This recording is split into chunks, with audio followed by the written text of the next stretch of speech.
Cuarto intermedio con Perla Silguero y a las 14 hasta las 15 Óscar Lescano con Araceli Gutiérrez cerrando la jornada informativa de El Observador, así que están invitados a que nos sigan acompañando. Sí, señor, nosotros ya estamos en compañía del magistrado Matías Garcetes. Él es miembro del Tribunal de Sentencia especializado en delitos económicos y anticorrupción, ¿verdad? Corrupción. Corrupción entonces del Poder Judicial. Le invitamos al doctor Garcete por su conocimiento. Queremos hacer con él una evaluación ya del año que está terminando el bio, ¿verdad? Porque ya prácticamente estamos alcanzando la quincena del mes otra vez de diciembre. Entonces, para hacer, reitero, esa evaluación de cómo ve él en temas económicos en la lucha contra la corrupción. Ayer lo fue el Día Mundial de la Sí. Lucha contra la Corrupción precisamente. Entonces vamos a tocar todo este tema y ya le saludamos al doctor Matías Garcetes. Le agradecemos también al mismo tiempo su buena predisposición de siempre. Doctor, buen día y gracias por aceptar nuestra invitación. Muy buenos días, estimado Carlos, estimado Elvio. Un gusto. También un cordial saludo a toda la audiencia. Siempre un gusto estar y compartir con el observador. Gracias doctor. Para nosotros también, reitero, un gusto compartir contigo, aprovechar también los momentos que nos brindas y, por supuesto, esos conocimientos a través de la entrevista que solemos hacerte. Y te digo siempre esa apertura, porque no todos tienen la apertura y no todos entienden que la cuestión de comunicación es muy importante, que los jueces tienen que llegar a todas las personas o a la mayor cantidad de personas posibles para que se entienda la tarea y la labor que cumple el Poder Judicial y sobre todo esa importante labor que cumplen los jueces al dictar un fallo condenatorio, absolutorio, etcétera. Bueno, doctor, ¿cuál es la evaluación que vos podés hacernos? Podés explicarnos también otro tema sin ningún problema de lo que fue para ustedes o para vos, por ejemplo, como miembro de un tribunal especializado en esta lucha contra la corrupción. Bien, cerrando un poco el año, lo que estamos diciendo un poco en este año judicial, hemos visto realmente un acompañamiento de todo el tribunal, de todo el cuerpo de auxiliares de justicia también en la lucha contra la corrupción. Una cuestión que lo hemos asumido como Estado parte incluso de un organismo muy importante como lo es el Grupo de Acción Financiera. Y desde ese punto, lo habíamos hablado en otras ocasiones, que efectivamente los tribunales especializados se encuentran hoy día, no solamente tribunales especializados, también los colegas de garantías mismos, que están también en esa unidad especializada, estamos todos dentro de un mismo enfoque, siempre determinar tanto aspectos técnicos, jurídicos, en la lucha a la corrupción, y es una cuestión que hoy día los organismos nos vienen estableciendo, diríamos, como pautas. El alcance de la cooperación internacional es muy importante, incluso para los juicios, porque se tiene en ocasiones interacciones con empresas o instituciones internacionales, los cuales se precisan, por ejemplo, informes específicos respecto a una cuestión financiera de alguna persona que está siendo juzgada como representante de alguna persona jurídica dentro del país, ¿verdad? Entonces, es una cuestión que hoy día nos da el alcance como debida diligencia también la implicancia del control conforme a la cooperación internacional para erradicar propiamente la corrupción. Esa es un poco la finalidad hoy día y la esencia de los objetivos centrales de estos organismos. Les había dicho a ustedes que este año participé en varias mesas internacionales en los últimos tiempos, incluso en el último encuentro que hicimos los jueces especializados tuvimos encuentros respecto a lo que hoy día se está proyectando en la lucha contra el financiamiento del terrorismo, que es una cuestión que se sigue plasmando a los estados parte y es una cuestión que no tenemos que olvidar, porque muchas veces nos quedamos o capaz visualizamos solamente una integración de hechos, dicen ser cotidianos, como la estafa, como la apropiación, pero en realidad hay otros hechos que nos están mencionando los organismos internacionales que hoy día se están promoviendo y que hay que precautelar también como Estado, porque también afecta a nuestra economía y a la visión internacional.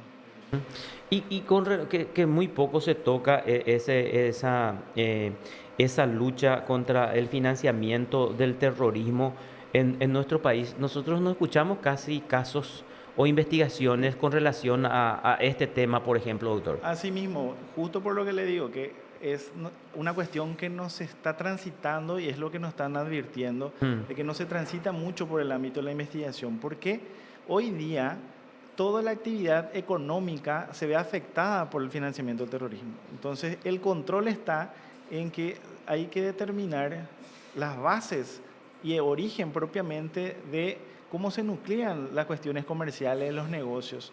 Entonces, desde ese punto de vista, esas son cuestiones que los organismos empiezan a controlar o empiezan a advertir para que los países estén también, digamos, en el reconocimiento dispositivo normativo y en la aplicación para el juzgamiento, no solamente el juzgamiento, previamente la investigación categóricamente.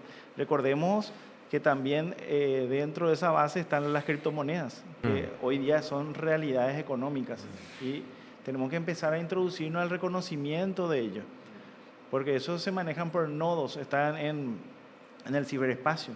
Entonces empecemos a analizar también de dónde se originan las minerías, a quienes pertenecen las criptomonedas que de repente transitan por el país. Entonces son cuestiones que los organismos no están justamente haciendo las observaciones respectivas. Bueno, ¿y qué es lo que nos indican? O sea, lo que ellos están viendo que nosotros no tenemos investigaciones sobre estos temas y que es necesario o no se da luego en nuestro país o no tenemos investigaciones nomás. Bien, en principio es eso esto último que te dijo, que no se tiene un reconocimiento para generar la investigación. Mm, Entonces, lo que ocurre es, aquí por ejemplo nosotros tenemos resoluciones internas, como CEPRELAB ha reconocido a los proveedores de servicios de activos virtuales como sujetos obligados. Entonces, hay ya un primer reconocimiento.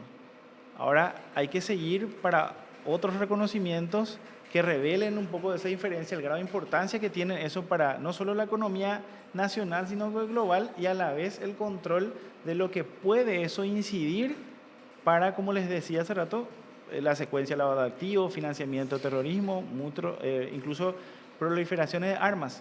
Entonces, son cuestiones que los últimos casos, incluso las últimas noticias que ustedes mismos estaban revelando en los últimos hechos, han dado cuenta de que en realidad los hechos en sí suceden, no lo vemos nomás en su entorno general. Porque una cosa, por ejemplo, es transitar por el tipo legal del tráfico de armas. Pero ¿qué hay detrás? ¿Para qué? Es el sentido de... Porque el financiamiento de terrorismo no solamente es dinero, sino también es parte logística. Entonces, todo ello es una cuestión que el país tiene que asumir como una obligación, porque así lo ha entablado incluso bajo los lineamientos internacionales que ratificamos, ¿verdad? Desde la Convención de Mérida, la de Palermo, tenemos varias ratificadas y que es lo que estamos proyectando. De eso hablamos un poco en los últimos encuentros, así también nos han hecho notar las nuevas realidades que se dan con, por ejemplo, las mulas virtuales, que la gente de repente cae en ese error de otorgar su cuenta, su cuenta y su PIN porque les ofrecen de repente un 5% del movimiento que se va a dar en su cuenta. Ellos dicen, yo no estoy haciendo nada ilegal, solamente di mi cuenta, mi PIN. Ese desconocimiento claramente puede acarrear todo un desmalde dentro del sistema económico y claramente le va a afectar dentro de un proceso penal.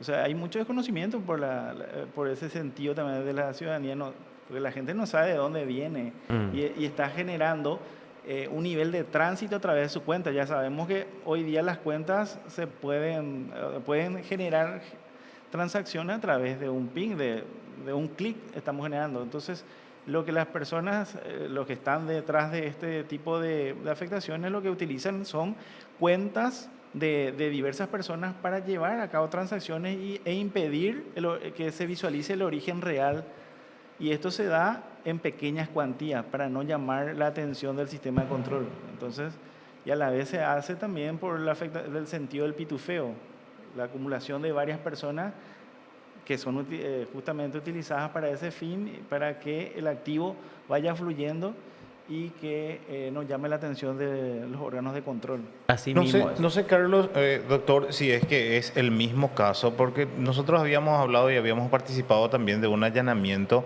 en uno de los barrios aquí en Asunción sobre un caso de un grupo de personas que robaban teléfonos celulares con el propósito no exactamente de volver a revender el celular, sino para acceder a las cuentas y de esas cuentas después enviaban sumas importantes y considerables a otra cuenta. Quizá eso se puede tomar como una mula virtual como el que estaba, o a qué puntualmente se le conoce como mula virtual. Es similar, pero en realidad la mula virtual termina siendo, por ejemplo, yo contacto con usted a través de la red social, le digo, soy una persona que Un agente de... está generando ingresos, soy de Argentina, soy de Brasil, soy de Perú, pero necesito a alguien en Paraguay porque yo no tengo cuenta en Paraguay. Usted tendría una cuenta que me facilite, al solo efecto de yo tener un movimiento en el país, necesito transferir algo de una cuenta nacional. Entonces, yo lo único que necesito es su cuenta y su PIN transaccional y yo le voy a otorgar un 10% mensual del movimiento que tenga. Esto es, si en el mes tuve movimiento de, porque no son mucho para no llamar la atención, si en el mes tuve un movimiento de $2.000, el 10% es para usted. Entonces, pero esta es una persona. El contacto se da a varias personas, una cantidad, porque son varios movimientos que se tienen que dar en simultáneo y que no llaman la atención porque no son cuantías muy elevadas.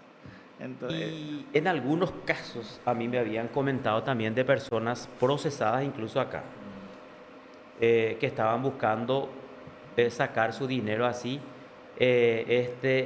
pero en mayor cantidad. O sea, te preguntan si vos tenés una cuenta, o sea, miran luego tu perfil y se acercan ahí. Sí, ya es más delicado. No sé si es el mismo caso. Por decirte, gente que tiene mucha plata, que fue condenado en su momento, se decía y corría fuerte rumor de que esa gente estaba quitando su plata fuera del país a través de estas, ya no sé si llamarle, ¿cómo se llaman las mulas virtuales, sí. ¿verdad? Entonces, pero sí, yo escuché y a ver, no sé, en algún momento dado me llegaron a plantear y dije, ¿por qué yo tendría que prestar mi cuenta Claro. a alguien, ¿verdad? Pero puede caer una persona también, doctor. Pero es que caen muchos y principalmente caen los jóvenes.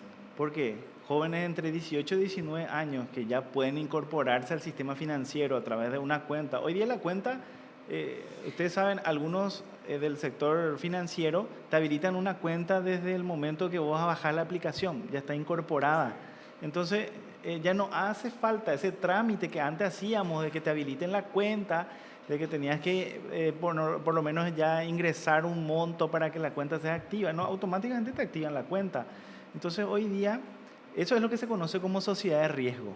Dentro del circuito financiero económico, todo esto es lo que hoy día estamos consumiendo y que tenemos que estar visualizando un poco de que son realidades. Entonces, la sociedad de riesgo incrementa, como su nombre lo dice, incrementa el riesgo dentro del sector financiero, porque todo es ya virtual. Hoy día ya no acudís al banco. Hoy todo lo haces desde una app en el celular. Con un clic haces una transacción. Entonces, todo ese ámbito financiero se transformó al ámbito virtual por comodidad de todos.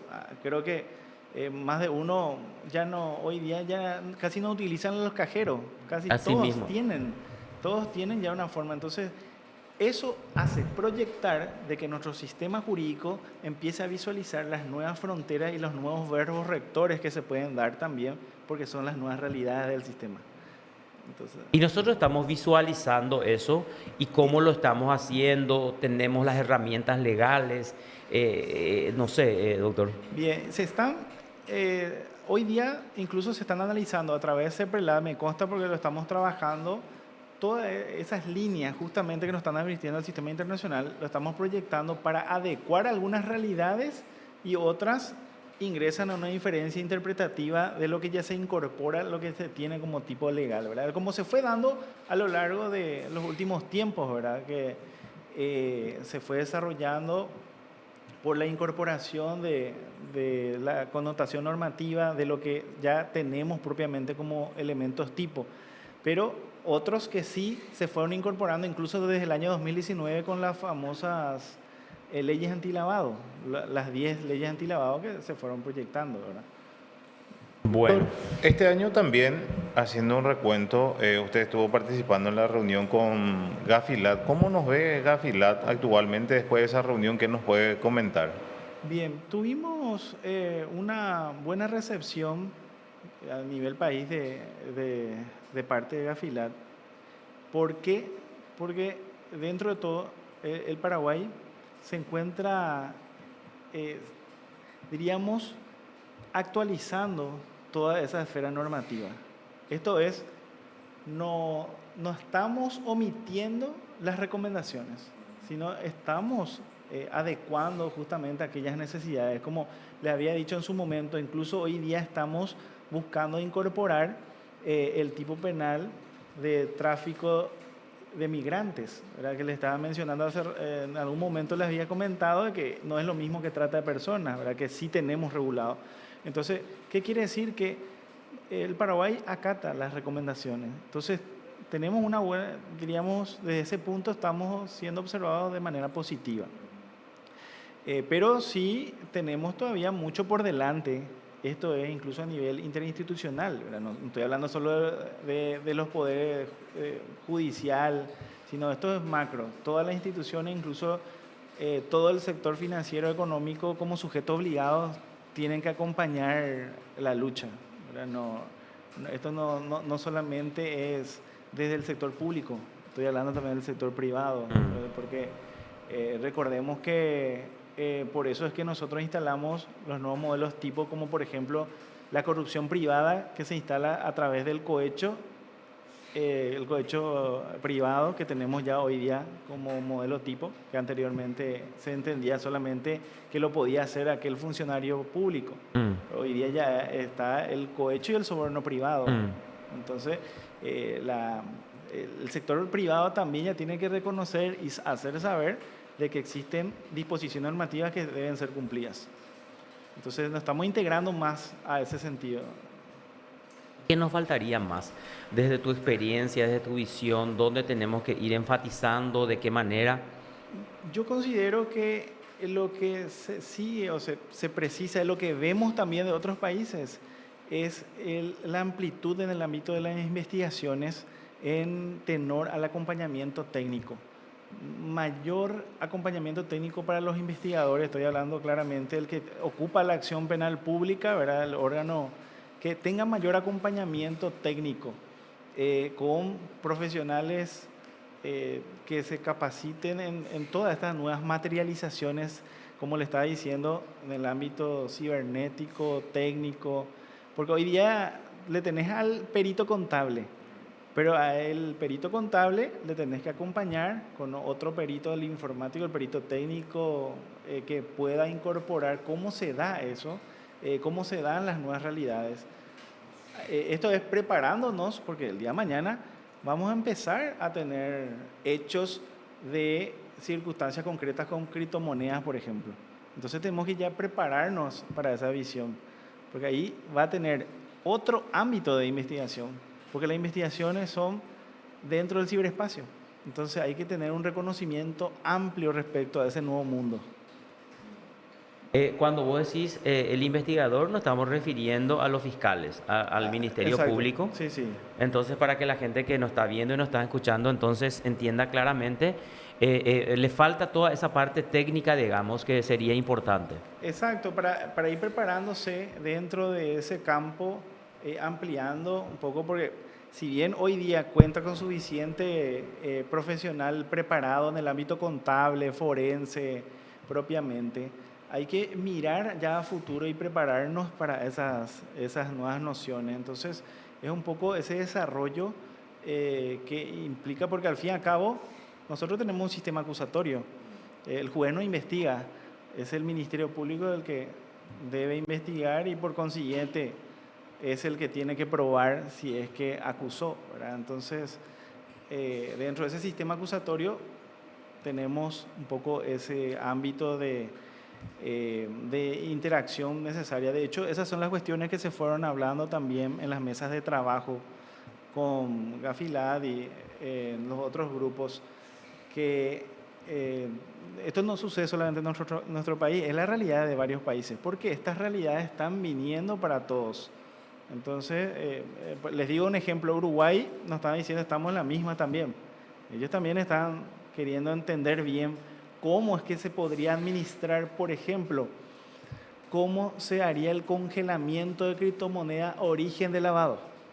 Porque la criptomoneda está en el ciberespacio, o sea, la criptomoneda no lo tenés tangible, no es como cuando congelás un bien patrimonio aquí como normalmente se hace, tiene otra incidencia, ¿me entiendes? Entonces, la aplicación procesal también se va a ir modificando. Trabar embargo no se va a dar como, por ejemplo, se da en un inmueble. Entonces, ¿cómo haces cuando tenés la evidencia, tenés criptomonedas que son de origen eventualmente ilícita y necesitas generar alguna cautelar de carácter real para que eso no se mueva, y a la vez después adecuar todo lo que es la esencia para el comiso? Porque si va a pasar al Estado, ¿cómo va a pasar la criptomoneda? El Estado tiene que tener un monedero, entonces ven que tienen otras influencias, tienen otras... Todo eso es lo que vamos hablando nosotros en las mesas de trabajo a nivel internacional para prepararnos para esas eventualmente. ¿Y cómo se hace eso en realidad, de acuerdo a los cursos en donde vos participaste, y qué posibilidad nosotros tenemos de hacer eso acá? Lo que mayormente hoy día están ya generando ese tipo de actuaciones son principalmente Norteamérica. Pero ¿qué pasa? Que ahí también su sistema jurídico es diferente al nuestro. Ahí los investigadores directamente tienen atribuciones, y estoy hablando aquellos que conforman, por ejemplo, si son actividades federales, hechos punibles federales, activa el FBI o están los otros detectives, y ellos tienen atribución suficiente para llevar a cabo allanamientos y llevar a cabo actuaciones sin necesidad del Ministerio Público como aquí nosotros lo tenemos, ¿verdad? Entonces, es un sistema distinto. Entonces, ¿qué quiere decir eso? Que por más que hablamos nosotros en la mesa de trabajo, nosotros tenemos que tomar eso con pinza para que nuestro sistema pueda incorporarlo, para que no sea contradictorio a las normas constitucionales ni a las normas de inferior, ¿verdad? Entonces, es toda una adecuación. Entonces, eso implica que empecemos a entender que si se tiene, por ejemplo, esto implica también tener la frase semilla para poder generar la incautación de las criptomonedas, el Ministerio Público tendría que incorporarle inmediatamente ya eventualmente a Cenavico con un monedero, y para que así se genere se remita, o sea, la criptomoneda del monedero que se va a incautar al monedero del ministerio o de Cenavico en todo caso, porque Cenavico es la institución encargada de los bienes incautados a los fideicomisos. Entonces, todo eso hay que empezar a transitar, hay que empezar a analizar, porque no es fácil, es complejo. Claro. Entonces, por eso necesitamos técnicos ya en avanzada que ayuden ya a estos organismos a prepararse para esas circunstancias, ¿verdad? ¿Qué tan cerca o tan lejos estamos de eso, doctor? La verdad que por parte del Ministerio desconozco, no sé si ellos están ya... Yo les hablo de lo que es, diríamos, un reflejo internacional, porque todos, justamente de esto que estoy diciendo, todos mencionan, todos revelan lo mismo. Entonces, porque la mayoría de los sistemas jurídicos se han vuelto acusatorios. Entonces, todos los jueces vamos y decimos, lo que pasa es que nosotros no somos los que vamos e incautamos. Nosotros resolvemos sobre la base jurídica si corresponde o no Pero eso lo hacen, de acuerdo a cada sistema jurídico, lo hace cada organismo, ¿verdad? Entonces, lo que nos instruyen muchas veces nos explican y parece sencillo, pero desde su legislación. Entonces ahí, por ejemplo, el FBI se va e incauta directamente y después la causa probable le hace saber al fiscal de turno y ahí abre la causa. O sea, es distinto. ¿Con nuestra legislación, o sea, es sencilla o es un poco por eso le compleja? decía, porque fíjense que nosotros aquí tenemos la incorporación de, hay que distinguir, nosotros ya tenemos reconocido, por ejemplo, el allanamiento. Con ejemplo le digo, el allanamiento está regulado dispositivamente y constitucionalmente advertido que con orden de juez competente, un ámbito jurisdiccional que determine la competencia, la posibilidad de llevar a cabo ese tipo de actuación. Pero hoy día, cuando se habla de tipos virtuales, se habla de un allanamiento virtual o allanamiento remoto. Entonces ahí también empezamos a analizar otras esferas.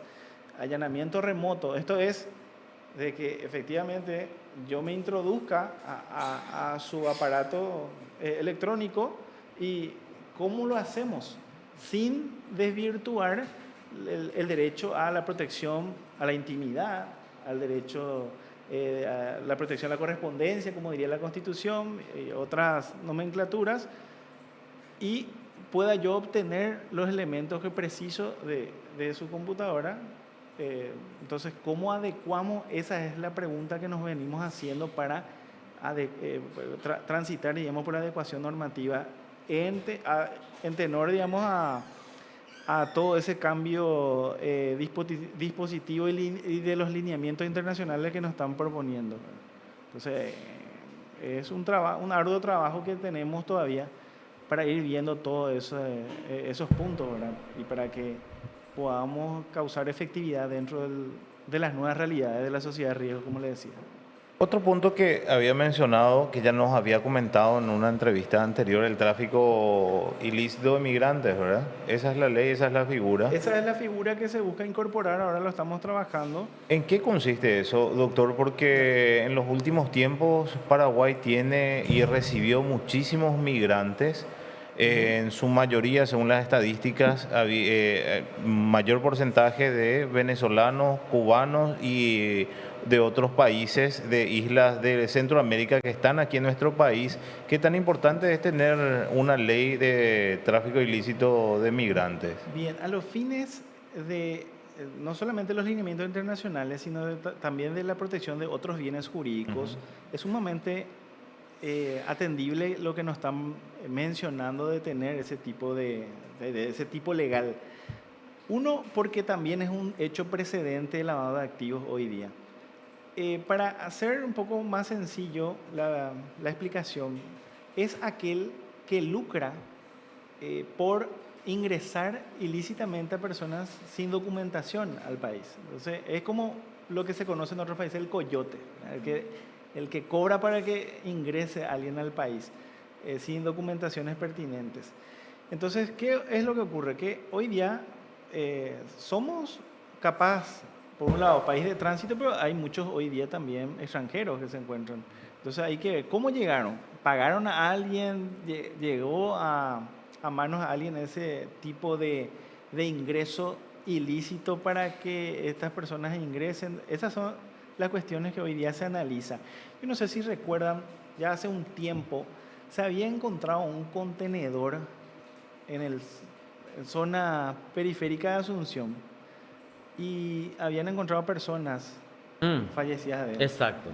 No recuerdo si era de origen libanés o algo por el estilo. Eran Sí. personas extranjeras que ya hacían tiempo que estaban fallecidas, asfixiadas, ¿verdad?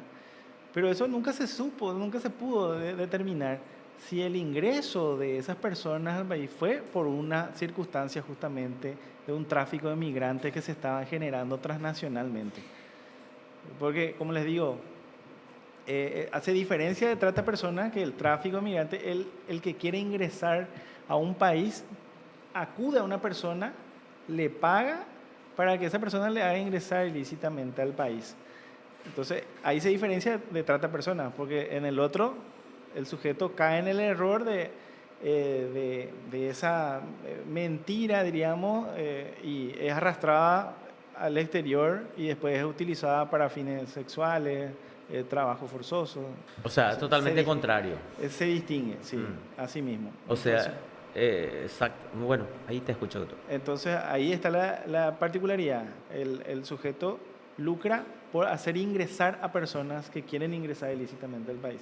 Entonces ese activo, hoy día también el GAFI también advierte que es un hecho precedente de lavado de activos. Entonces que también tenemos que tenerlo dentro de nuestra disposición normativa, ¿verdad? Y bueno, son algunas circunstancias que vamos viendo. Muchos dicen, capaz no es todavía nuestra realidad, pero es porque no sabemos luego si realmente está ocurriendo y decimos que no lo es porque no se llegó a investigar, ¿verdad? Entonces, son esas cuestiones las que el sistema internacional nos está advirtiendo. Bueno, no sé si continuamos la Sí, última parte. sí, también el doctor está en otro fuero, ¿verdad? El que es del niñez y adolescencia, Carlos, y aprovechando eso, saliendo un poquitito de la parte económica, digámosle, que es tan importante en nuestro país poder resguardar, pero también el tema de la niñez y la adolescencia, doctor, la reinserción de los chicos que van a prisión. Sí, quisiera un poco aclarar ahí, es penal Penal adolescente. adolescente, Sí, sí. porque no, desde tanto la regla de Beijing, las convenciones de propiamente internacionales de los derechos del niño, las directrices RIAD, nos advierten de que hay un fuero especializado que llamamos penal adolescente. ¿Por qué? Porque graficamos la distinción de que a partir de los 14 años, según el artículo 21 del Código Penal, son penalmente responsables. Entonces, ahí es donde ya distinguimos a los niños, ¿verdad?, del circuito penal. Y en el ámbito penal adolescente se habla de reeducación como un principio fundamental. Y tomando en cuenta su pregunta, justamente ahora con la colega del primer turno, la doctora Liz Paola Mungelos, nos encontramos en pleno proceso de un taller de reeducación. Le llamamos a este tipo de actividades, es lo que en el principio fundamental del Fuero de Justicia Penal Juvenil se reconoce como justicia restaurativa, justicia terapéutica. Se busca que los adolescentes que ingresaron por una circunstancia concreta dentro del conflicto de la ley penal tengan una oportunidad de ver que se pueden reeducar y que no lleguen a la adultez con esa frecuencia delictiva. Entonces, esa es la promoción un poco de tanto la justicia restaurativa como la justicia terapéutica, que hoy día nosotros lo estamos aplicando a través de este tipo de talleres. Ayer inició un taller de panadería para los chicos, que les cuento va a terminar en 3 meses y van a terminar con un obsequio para cada uno de ellos. Van a tener un horno eléctrico, cada adolescente que está dentro del taller, para que ellos mismos después puedan producir y ayudarle a sus familias, porque la mayoría son de escasos recursos. ¿Desde su lugar de reclusión? ¿O No, desde dónde? ¿O una vez que los ya...? adolescentes que fueron incluidos ahora en el taller son adolescentes que están con provisoria, Ah, ya. están en libertad, están con arresto o están en libertad, y tienen, si están con arresto tienen permiso para acudir a ese taller, porque lo que se busca es que justamente ayuden a sus familias y se reintegren otra vez al sentido del oficio y de la educación misma. Si es que lo que pasa es que ahora estamos cerrando el ciclo lectivo, entonces lo que hicimos ahora es aperturar este taller que va a ser por 3 meses, como les digo, para que les ayude en un oficio futuro y iniciando el año lectivo el año que viene nuevamente a continuar con sus estudios primarios, secundarios y demás. Bueno, yo quiero volver al primer punto cuando hablábamos del tema de delitos económicos y corrupción pública, doctor, y en ese sentido quiero insistir un poco, digamos, contigo, el trabajo que ustedes están haciendo desde el Tribunal de Sentencia especializado en delitos económicos y corrupción. Entonces, quiero volver y quiero enfatizar a ver si nos podés hacer un resumen de cómo va, de cómo está, cómo vos ves el trabajo que están haciendo, la lucha contra la corrupción en el país, etcétera. Bien, recuerdo, le hago recordar a la ciudadanía que nosotros estamos o somos 2 tribunales de sentencia especializados. Sí, Entonces, en ese sentido, puedo hablar con mayor propiedad del tribunal de sentencia número 2, porque yo conformo ese tribunal con otras 2 colegas y en el primer tribunal están otras 3 colegas.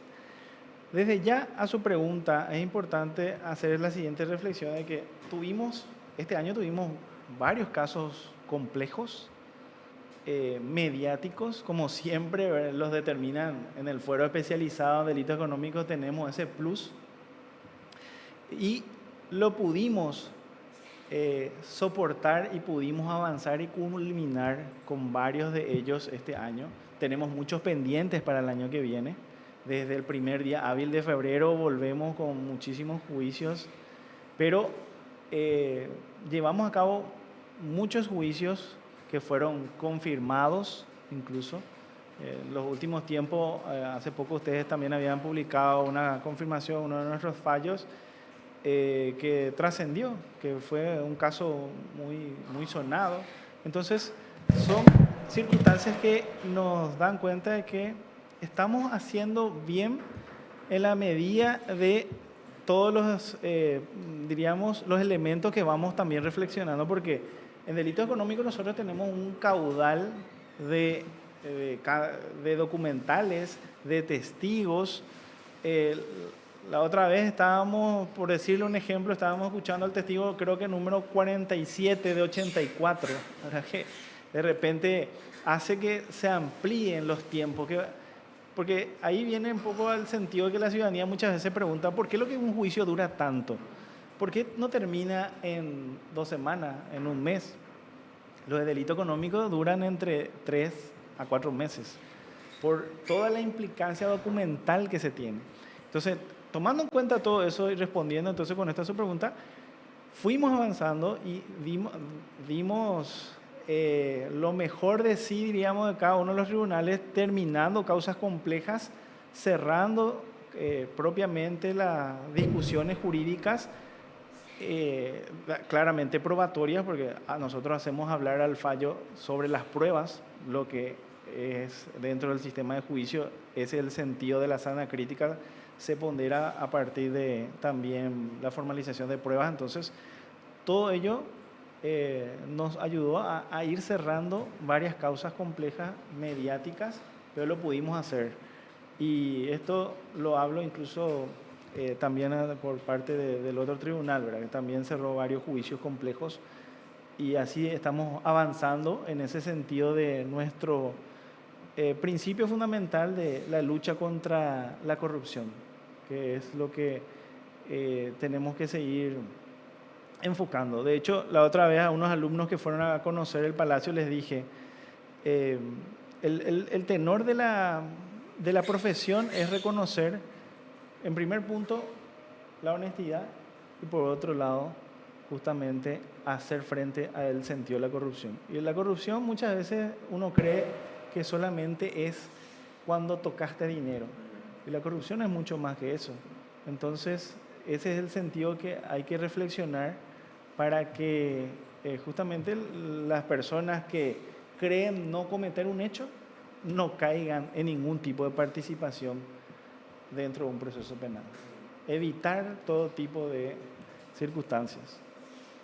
Cuando vos hablas de eso, ¿te referís a los que son juzgados o a los juzgadores? Cuando hablas de ese tema de la honestidad y cuando le explicas a tus alumnos y cuando le decís eso, ¿Sí? vos te referís a las personas juzgadas y también a los juzgadores, doctor. Hablo de manera general. Porque primero me pongo como ejemplo. Te digo, ¿cómo yo podría juzgar un hecho de corrupción si soy el primero que corrompe ese principio, ese sentido que implica un ámbito de integración? Entonces, es lo que siempre expongo tanto en las clases como también al momento de determinar la resolución que damos como en el momento de que somos presidente y le estamos exponiendo a la persona que de repente por un hecho de corrupción pública está siendo condenado en ese momento. La explicación tiene que ser no solamente congruente con la relación de lo probado, sino también de la expresión. Entonces, yo puedo dar fe de que mis colegas, los dos tribunales, estamos en ese camino de seguir integrando el parámetro de honestidad y de determinar la lucha contra la corrupción, enfocándonos justamente en los parámetros de legalidad. Entonces, por eso decía, hay varios aspectos. Recordemos que el cumplir una función sin tener conocimiento para ello también es corrupción.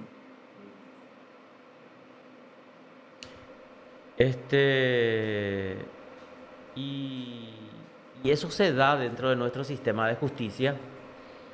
¿En qué sentido? No, y cuando uno asume una función, un juzgador o un investigador, estoy hablando en el sentido de los operadores. Ya. Y esa pregunta me es muy, diríamos, reiterativa, porque es lo que también los alumnos muchas veces preguntan. Y yo respondo simplemente como yo soy operador, yo quiero que me juzguen. No quiero responder al decir por otros, pero quiero que sí me juzguen. Y quiero que la ciudadanía debe juzgar a cada uno de los operadores y saber realmente si ese sujeto, esa persona que está cumpliendo una función, lo cumple sobre un conocimiento técnico y realmente acabado de lo que está hablando, porque si no, está materializando una circunstancia que no es, y eso corrompe el sentido de honestidad y por consiguiente fluye el otro parámetro que le estaba mencionando hace rato. Entonces dejaría eso, incluso me pongo también en ese orden, diríamos, a ser juzgado por la ciudadanía. Yo creo que son los que nos tienen que controlar, porque al fin y al cabo nosotros nos debemos a las leyes y debemos cumplir las leyes.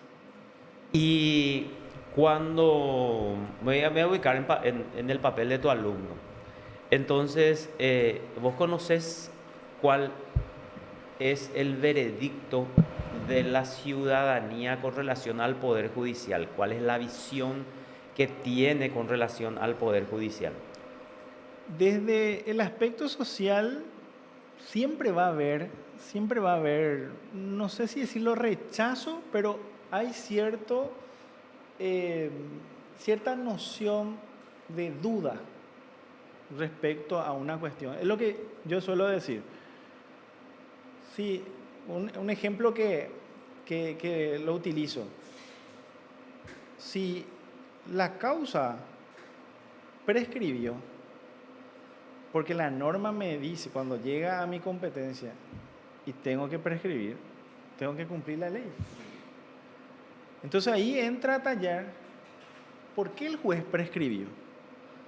Entonces el juez tiene que explicar su resolución y hacerle saber a la ciudadanía que hay derechos procesales. Pero así también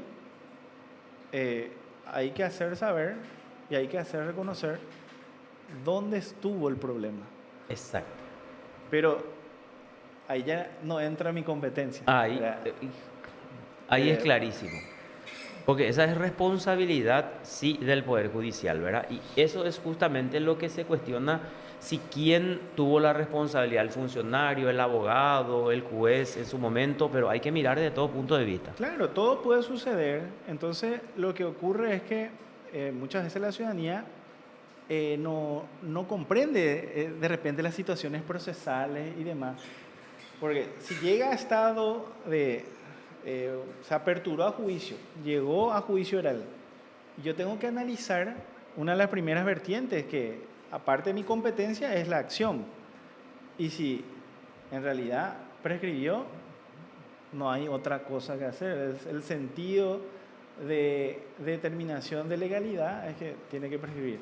Entonces, pero ¿quiénes son los que quedamos expuestos, claro, al análisis de la ciudadanía? Aquel que prescribió. Bueno, pero ahí también entra una cuestión importante porque la ciudadanía, o por lo menos nosotros, los que estamos en la parte de comunicación, sabemos quién es Claro, el que prescribe y quién, entonces ahí cada uno tiene que construir esa credibilidad, porque exacto. cuando no quiero, o sea, y mismo usted, o cuando prescribe la doctora Crisioni, o prescribe, o sea, no se deja lugar a las dudas, digamos. O sea, entonces depende, es demasiado importante la credibilidad que pueda construir un magistrado dentro del ejercicio de esa función tan fundamental que cumple, que es nada más y nada menos que impartir justicia, ¿verdad? Totalmente. Y a eso le complemento del por qué digo siempre que es importante informar. Por eso es que a mí me gustan estos espacios porque el juez tiene que informar de esas circunstancias, son realidades procesales. Entonces, así también la ciudadanía puede llegar a entender, capaz a veces cuesta un poco hacerlo de una manera un poco más cotidiana, más práctica, ¿verdad? De repente sacar un poco lo técnico, porque capaz alguno que está del otro lado no entiende qué es prescripción o cómo se llega a la prescripción. Pero tratando de explicar a la ciudadanía que son garantías procesales que se deben cumplir. Entonces, por eso es importante también hacer esa reflexión sobre informar, sobre lo resuelto por parte de los juzgadores. Bueno, y en ese sentido quiero insistir y con esto cerrar, doctor, la honestidad tiene que ser, ¿cómo es? A toda prueba, en ningún sentido, porque imagínate si estás luego diciendo, y comparto contigo, de que uno que no esté preparado esté asumiendo la función, luego ya es deshonesto. Entonces, ¿cómo definirías cómo tiene que ser la honestidad de un magistrado? Bien, como principio fundamental que ya nos explicaban desde el primer día de clase, esto se daba incluso en la Facultad de Derecho, pero creo que no le tomábamos importancia hasta el momento la funcionalidad. Y no es un valor menor el de la honestidad. La honestidad es el que te marca el camino en la judicatura. Si es que la honestidad no va acompañado de tu personificación o en tu personificación como tal, claramente eso genera un desvalor dentro de la producción judicial que ejerces. Entonces, yo creo que es un valor fundamental que está ligado a otro principio y valor dentro del sistema de justicia, que es el tema de la secuencia de la verdad. O sea, es un aspecto de valor, como solemos discutir con algunos colegas. Al final, ¿qué es la verdad? ¿O cuál es la verdad real? Dicen. Dentro de un proceso decimos aquel que ha llegado a probar. Entonces, en esa secuencia está ligado la secuencia de honestidad con también el aspecto valorativo de la verdad, porque cuando el juez determina y demuestra el afecto de honestidad, lo que expone se conduce también con la verdad. ¿Me entienden? Entonces, sumado ello, es un sentido de dirigir al entorno aquel punto que tanto se discute de qué es justicia. Entonces, justicia sería aquel que imparte sobre la base de la honestidad y acompañado de la verdad. Correctísimo. Doctor,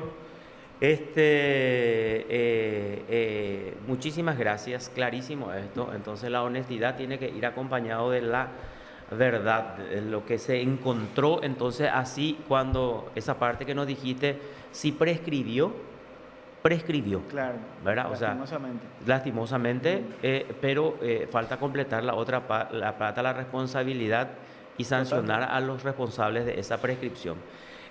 Doctor, muchísimas gracias por tu tiempo, por tu apertura de siempre, de tener esa paciencia para explicarnos todas estas cuestiones a la gente que nos ve y nos escucha también. Bueno, seguramente nos vamos a encontrar después otra vez por tribunales, pero Y mañana va a estar presentando él Exacto. para Le invitarle a tenemos la que gente consultar. también, doctor, antes de irse. Mañana va a defender su segunda tesis Sí, sí, gracias doctoral, por la esa. tesis doctoral. Es la segunda tesis doctoral que estoy defendiendo. La primera la defendí en Argentina y esta sería en la Universidad Nacional de Asunción, en la Facultad de Derecho. ¿Va a ser Entonces, mañana esto? sí, a las 10 horas. Están todos cordialmente invitados. Es defensa pública.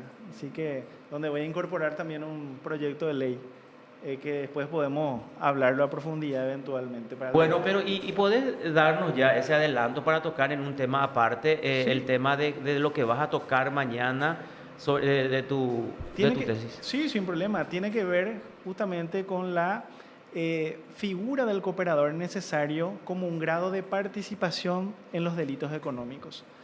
Porque, como les decía durante la entrevista, nosotros estamos en la producción de sociedades de riesgo, donde empezamos a ver una gran dimensión de partícipes. Y en calidad de partícipe nuestra norma distingue entre autores y propiamente aquellos partícipes que son el inductor, o sea, el que induce, nosotros le decimos el instigador, y el cómplice.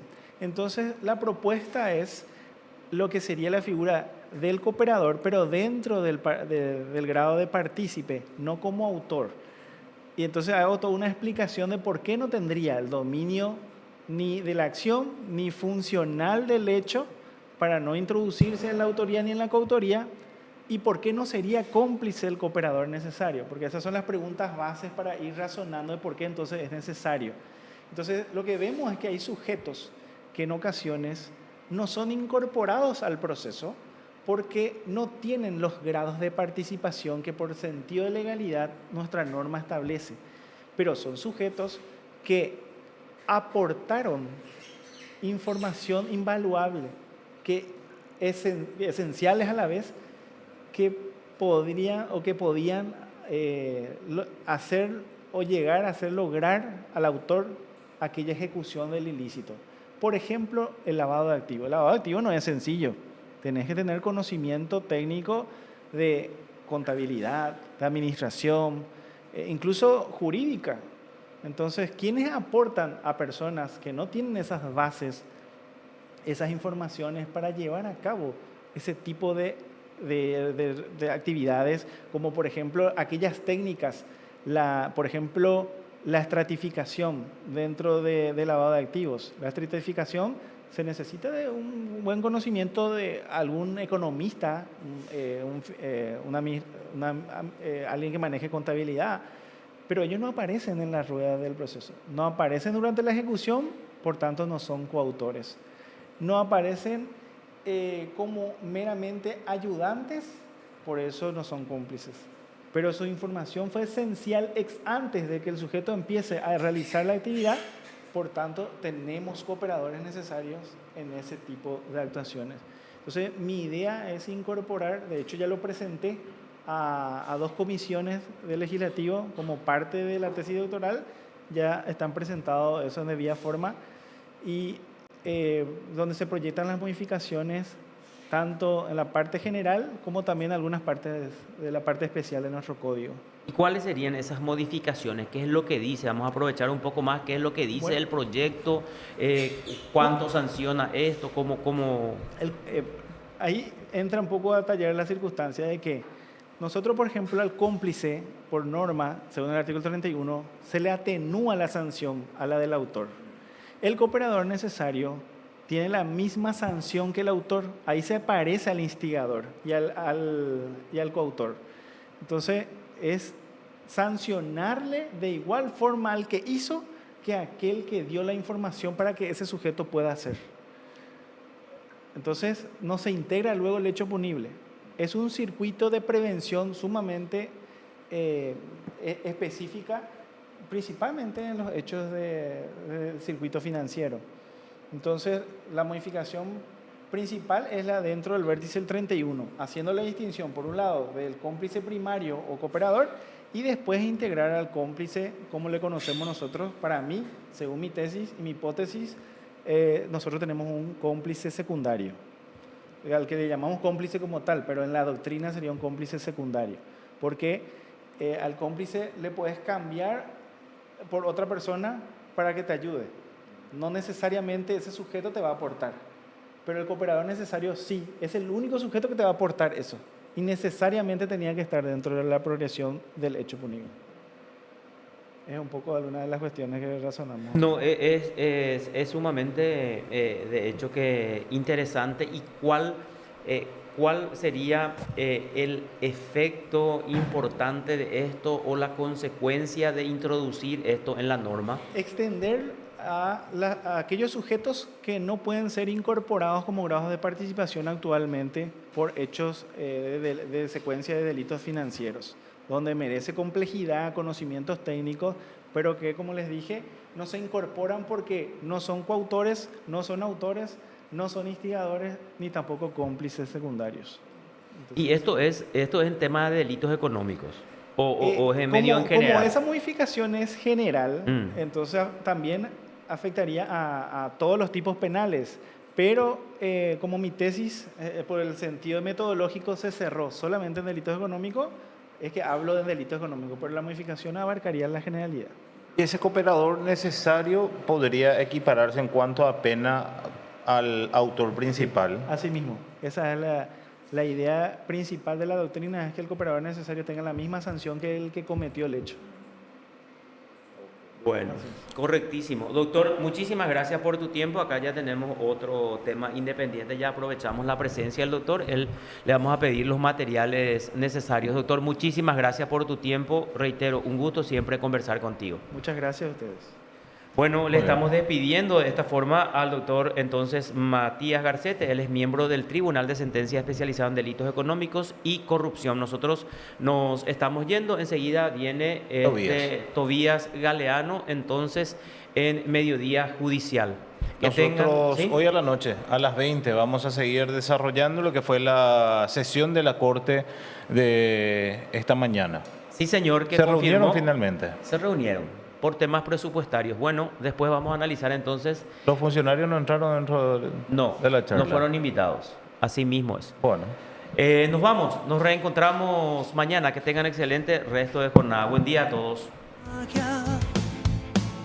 Cuando mi enemigo sea yo. La mañana se acaba y las noticias siguen su curso en Mediodía Judicial. Lunes a viernes de 11 a 12:30. Manténete informado de todos los casos más relevantes de la jornada. Mediodía Judicial. Conduce Tobías Galeano.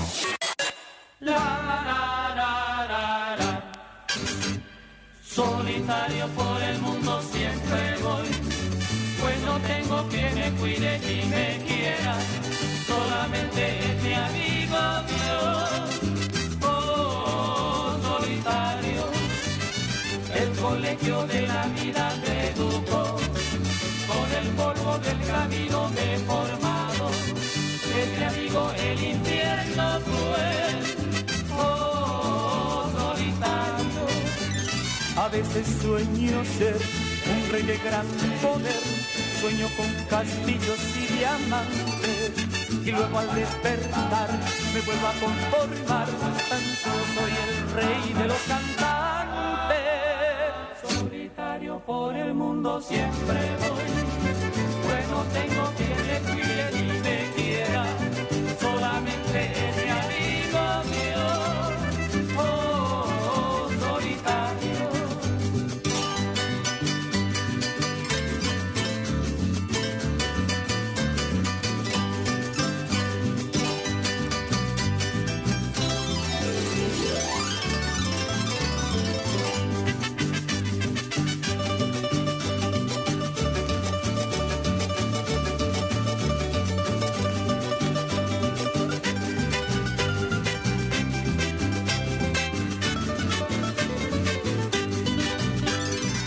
A veces sueño ser un rey de gran poder, sueño con castillos y diamantes, y luego al despertar me vuelvo a conformar, tan solo soy el rey de los cantantes.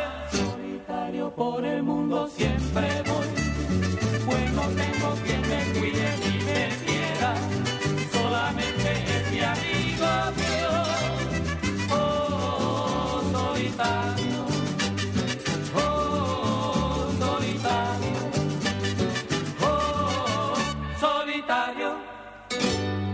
Observador, un análisis con la verdad.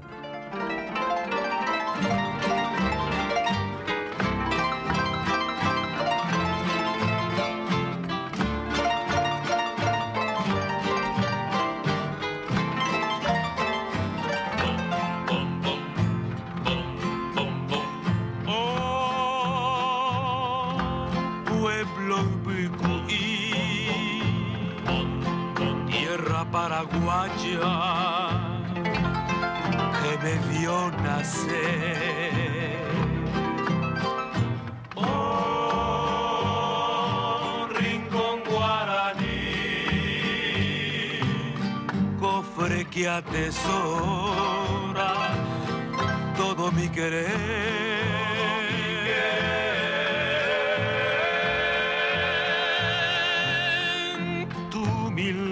Solar, corrieron los años de feliz niñez. Hoy para mi vagar, mi anhelo tan solo es verte otra vez.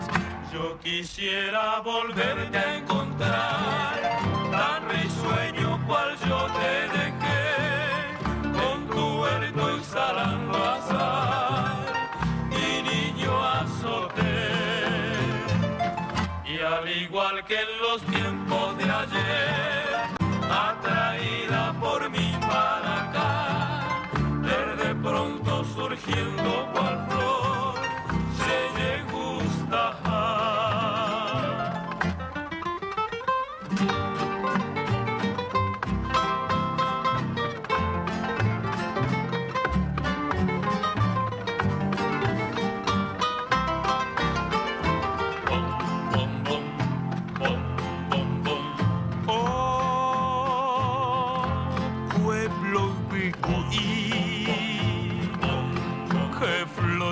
Estaba cuando te dejé.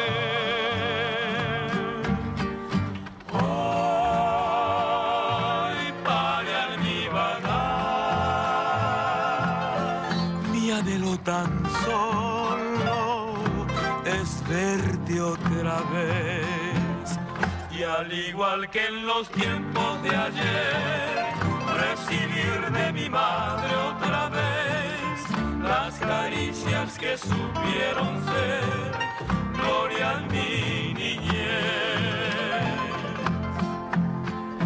Oh, pueblo recogí.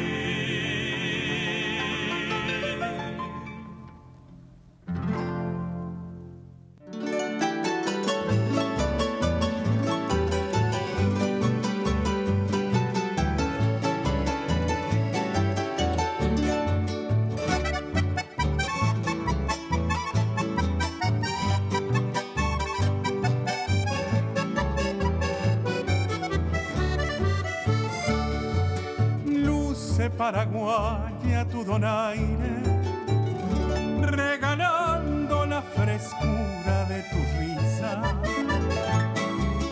Danza con el arpa y las guitarras, tradiciones de tu tierra guaraní. Deja que el perfume de azares se confunda con tu blanco ñandutí. Deja que te quieras y un poquito y te ofrezca mis amores en un beso muy sutil. Juntos forjaremos nuestra dicha y a la vera de un arroyo me darás tu cunú. Ay, deja que mis manos te acaricien y te diga con ternura paraguayaro haiku.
forjaremos nuestra dicha y a la vera de un arroyo te darás tu cunú. Ay, deja que mis manos te acaricien y te diga con ternura Paraguayar Ojaikú.